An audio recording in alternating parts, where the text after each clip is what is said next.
Hi class, it's Mrs. Cutler. I hope things are going well for you. We are ready to do read aloud tonight. We only have 2 more chapters left in this book, and I'm super excited for us to finish and move on to the second book in the series of the Shadow Children. It's getting very interesting. I had to kind of put my bangs back tonight because I haven't been able to get my hair cut for a while. So my bangs are getting kind of long and I might have to clip those back so I can actually see you. I've also been working on some masks for healthcare professionals, and I'll have to show you those too. I worked on a little sewing video and I'll put that up so you can see some of the projects that I've been working on. All right, so tonight we're going to get started with Among the Hidden. This is chapter 29, the next to last chapter in the book. Before Luke had a chance to move, Jen's dad had picked him up and thrust him into the closet. "There's a secret door at the back," he hissed. "Use it!" Luke groped blindly, fighting through what felt like piles of hair. Behind him, he could hear Jen's dad yelling, "I'm coming! I'm coming! That's a $12,000 door. If you break it down, you're going to pay." Then Luke heard the computer making the beep, beep, beep, beep, beep, beep, and Jen's dad muttering, "Fine time for them to discover efficiency. Come on, come on, come on, connect." The pounding at the door grew louder, and a gruff voice yelled out, "You have 3 seconds, George!" Luke dug deeper into the closet. He couldn't even find the back wall, let alone the secret door. And then he heard a splintering sound from the front of the house. Seconds later, there were stomping footsteps in the computer room. "What's the meaning of this?" It was Jen's dad's voice coming from the hall, full of rage. If he hadn't witnessed it himself, Luke never would have guessed that Jen's dad had been crying only moments before.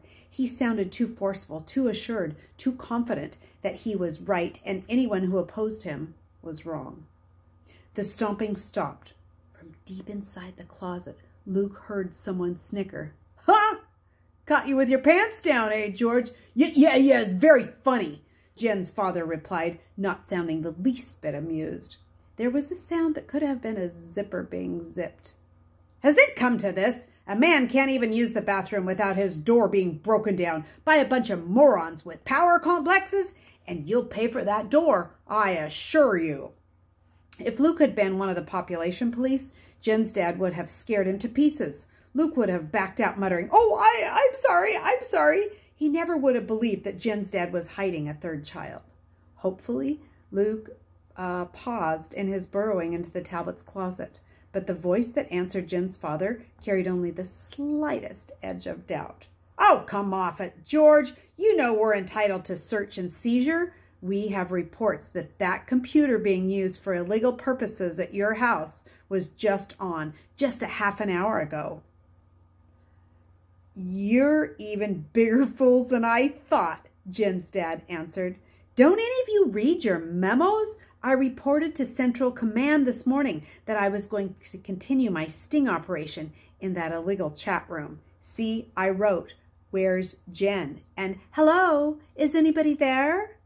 Which is what some lost, confused 3rd child had missed, and after the rally might write. Are you so low-ranking that you don't think I'd pretend to be a guerrilla leader, Jen, all along? Did you miss the commendation ceremony where I was rewarded for the disposal of 40 illegals? Luke wondered that Jen's dad could say her name without his voice giving him away. If Luke didn't know Jen, hadn't known her, he corrected himself with a wince. And if he didn't know how much he trusted her father, he would have been certain that Jen's dad had double-crossed her. And it was his head swam from the fear that Jen's father still might betray him. How could he trust anyone who spoke so coldly of the disposal of 3rd children? Luke struggled on through the closet, reaching a set of blankets at the back. Finally, he touched the wall, but everything felt smooth. Jen's father said there was a door. Well, there had to be a door. The voices from outside the closet were muffled now. "See the memo? I'm sure it's on your desk back in the office with all that paperwork you never read. Jen's dad raised his voice so loud he could hear him clearly. Or, can you even read? The population police officer ignored the insult. Show us your computer. Very well. Luke prayed that Jen's dad had something to show them. He could not find the door, though he ran his fingers along the wall again and again. His heart was just beating so loudly, he was sure the population police could hear him. All he could hear of the population police and Jen's father were mutterings. Then one officer's voice rang out, "You're lying, George! We're going to search! Just because of the computer malfunction? Fine, it's not my problem." Luke was stunned by the indifference in Jen's father's voice. "But when you don't find anything, and you won't, you know that I'm entitled to the illegal search and seizure benefits granted to barons, and I will press charges. Should I use that extra money on caviar or champagne?" "Ah, George, you wouldn't really sue." "Oh, you don't think so? Then go ahead, start here." Suddenly, the closet was flooded with light. Luke stifled a gasp. How could Jen's father have flung open the door of the very place where Luke was hiding? Desperately, Luke yanked a blanket over his head. None of the population police answered Jen's father, but the pattern of shadows that fell on Luke's blanket made him think the population police was standing right in the doorway of the closet. He heard hangers scraping against a metal bar, and then the population police walked away. Confused and terrified, Luke remained huddled under that blanket. He could hear muffled sounds and footfalls everywhere in the house, and he was certain they'd be returning to the computer room any minute. Before they killed him, he hoped they'd let him go back to his parents and tell them how much he loved them. He could apologize to Matthew and Mark, too, for not appreciating the checkers and the card games that they played with him when they knew he'd rather be outside. And probably he should apologize to his parents for disobeying and coming to Jen's house in the first place. Except, even scared to death of being found, he couldn't scrape up full regret for that. Anyhow, it wasn't likely that they'd be letting him see his parents before they killed him. He'd have to protect his parents and refuse to even reveal who they were. Luke's mind was still racing with frantic plans when he heard someone coming back to the computer room. There was only one set of footsteps, and he dared to hope. "You could have swept up the glass on your way out." It was Jen's dad. Luke strained to hear an answer, but none came. Were the population police gone? Luke kept his head down. He heard Jen's dad wading into the closet.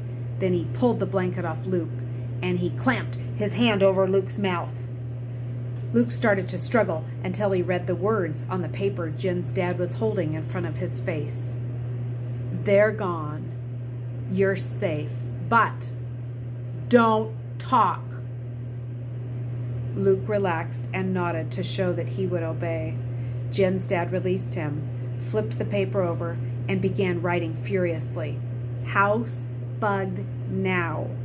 Luke gave Jen's dad a puzzled look. "But," he started to say, then remembered and stopped.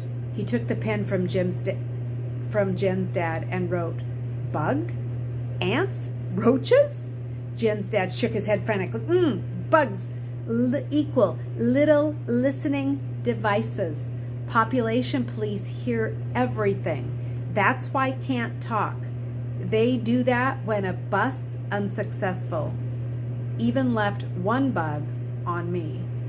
Jen's dad turned around and pointed, and Luke saw a small disc sticking out of the back of his collar. Luke frowned and wrote on the paper, "Why not take off?" Jen's dad shook his head. "Safer this way. Long as they think they hear everything, they won't come back." Jen's dad pointed to the hairy lumps on the hangers behind them. "Bribe them with fur coats. Very rare, very valuable." Luke looked at the coats. They did seem to be a lot fewer of them now. Were they animal skins? Why would anyone want such a thing? Well, he couldn't ask, though, because Jen's dad was already scribbling more. "Just bought time. My goose probably cooked now. I didn't file that memo. They'll find out. Luke reached for the pen. What will they do to you? Jen's dad shook his head. Don't know, he wrote. I've survived this kind of thing before, but everything's chancy now. The fact that they got here so fast equals they have it in for me. Weakly, Luke leaned his head back against the closet wall. That reminded him of his frantic search along its surface. He reached for the paper and wrote, Where's the door? Jen's dad pulled out a new sheet of paper. Shaking his head, he wrote, Isn't one. Just wanted you to get to the back of the closet. Luke buried his face in his hands. Jen's dad was a good liar. There was no doubt about that. How could Luke trust him? Luke raised his head and he watched as Jen's dad scribbled something else on the paper. His expression was full of concern, and Luke knew somehow that he was trustworthy. He easily could have turned Luke in and gotten praise and another commendation ceremony. But how confusing to never know when someone was lying. Jen's dad turned the paper to face Luke. It said, So, want fake ID or not? Luke gulped. After a moment, he wrote back, Am I safe if I don't? Jen's dad seemed to be weighing the question. He narrowed his eyes and wrote, Probably. They're after me now, not you. If they really thought there was an illegal here, they wouldn't take a bribe. Or would take it and you too. But I'd advise, get ID. Luke wrote back, Can't I wait? Think about it for a while? That was what Luke wanted. Or not even to think, but to hide from thinking for a while. He wanted to remember Jen and grieve for her himself. He didn't want to have to think about what parts of the population law were good and what parts were bad and why his family didn't have more money. He didn't want to have to figure out Jen's dad or other people like him who could pretend to be so many different things. He didn't want to have to decide something now that could change the rest of his life. But Jen's dad had written back, Don't know.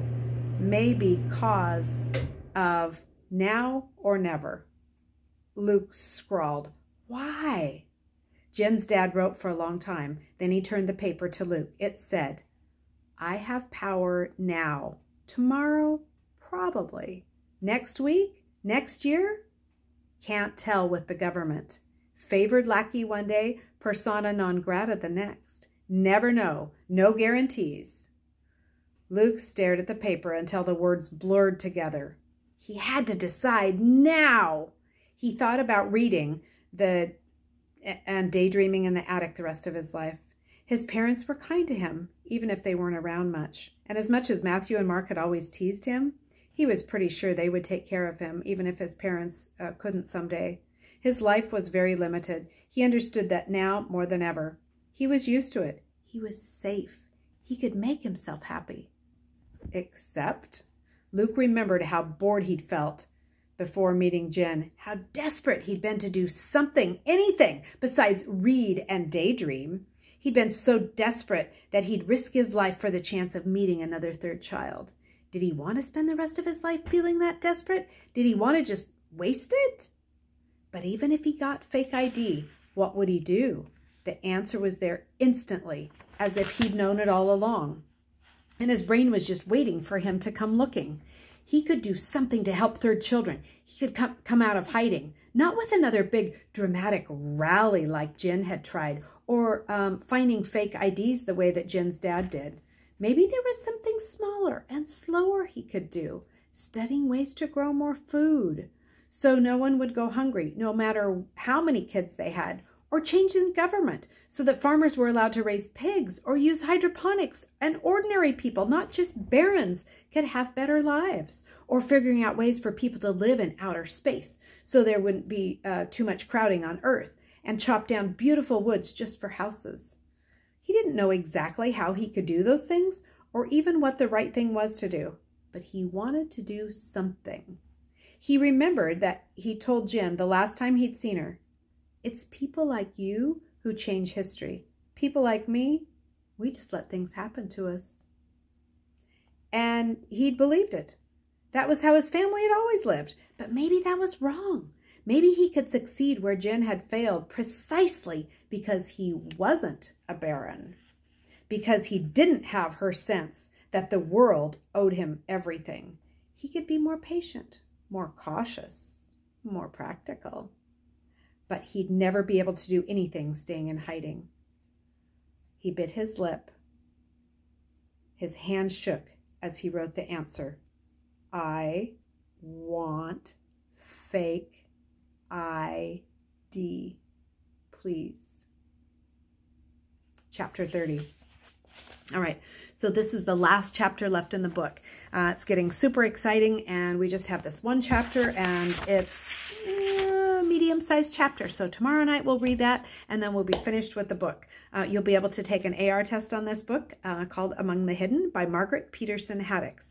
I hope you've been enjoying this. It's very suspenseful, and I can't wait to see what happens in the end. But remember, it's not the last book either. This is just the first book in the series, so we will be reading, we'll start the next book too. I hope you've also been reading and enjoying The Chocolate Touch, and when that one's finished, we can also take an AR test on that. So it's great to be with you, and I will see you tomorrow night. Bye!